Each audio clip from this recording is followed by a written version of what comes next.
Bonjour à tous, je me présente, Sonia Miladi, je suis étudiante en MSc Business Management à l'EDC et si je me tiens aujourd'hui en face de vous, c'est pour vous parler d'un sujet très important. Il s'agit du dialogue entre les parties prenantes. Donc aujourd'hui, je ne suis pas toute seule, je suis avec Sonia et Sonia, je vais les laisser se présenter.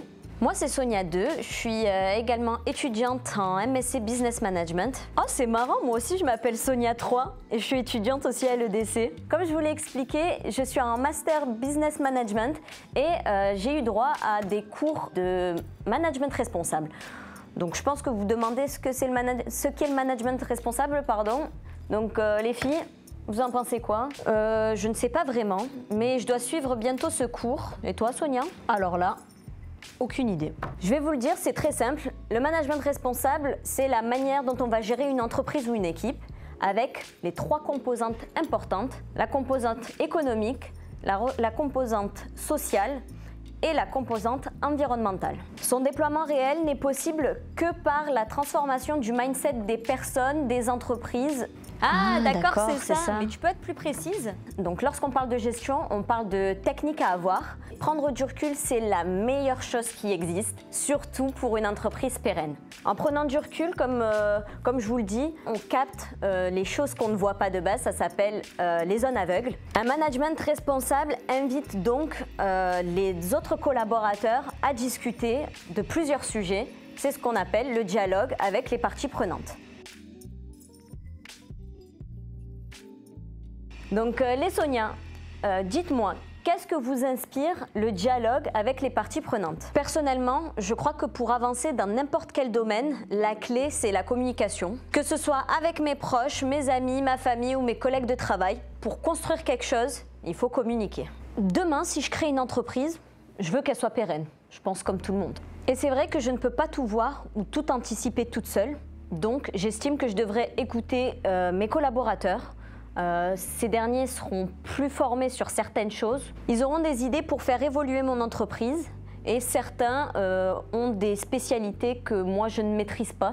Donc nous aurons un intérêt commun, c'est que l'entreprise fonctionne et dure dans le temps. Ils vont me soutenir, me conseiller et aussi m'inspirer. Mais rappelons quand même ce qu'est une partie prenante, parce qu'il ne s'agit pas juste des collaborateurs.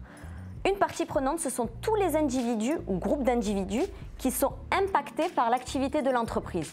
Eux aussi impactent les décisions et l'activité de l'entreprise. Les filles, vous savez qui sont les parties prenantes? Quelles personnes peuvent être impactées? Ah, moi je sais! Les personnes qui peuvent être impactées par mon entreprise sont soit mes voisins, soit mes clients, soit mes fournisseurs.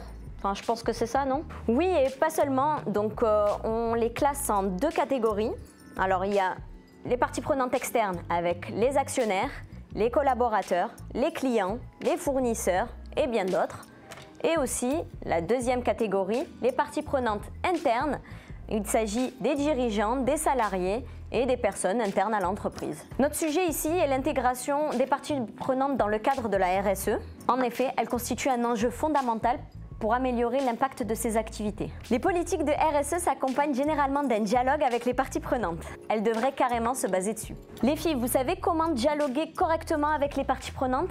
Je pense qu'il faut d'abord contextualiser le dialogue, non? Il faut que je précise mes objectifs afin qu'ils soient clairs pour tout le monde. Il faudrait aussi que j'ai une vision stratégique et surtout que je sache quels sont les enjeux que je vais soumettre aux parties prenantes. Bien dit Sonia 2, et parfois ce sont même ces parties prenantes qui vous font découvrir certains enjeux à prendre en compte. N'oubliez pas aussi les zones aveugles, on en a tous. Il faut aussi, pour que ça marche, se demander qui sont les bons interlocuteurs. Je crois qu'il faut sélectionner les bons participants afin d'orienter au mieux notre démarche. Dialoguer avec les personnes qui représentent le mieux nos parties prenantes, afin d'avoir un débat réaliste. Oui, c'est ça, c'est important d'échanger avec les bonnes personnes. Comment faire pour échanger avec elles? C'est du bon sens. Il faut identifier les personnes touchées par ce sujet et les convier. Les filles, est-ce que vous savez ce qu'il faut faire pendant cette réunion?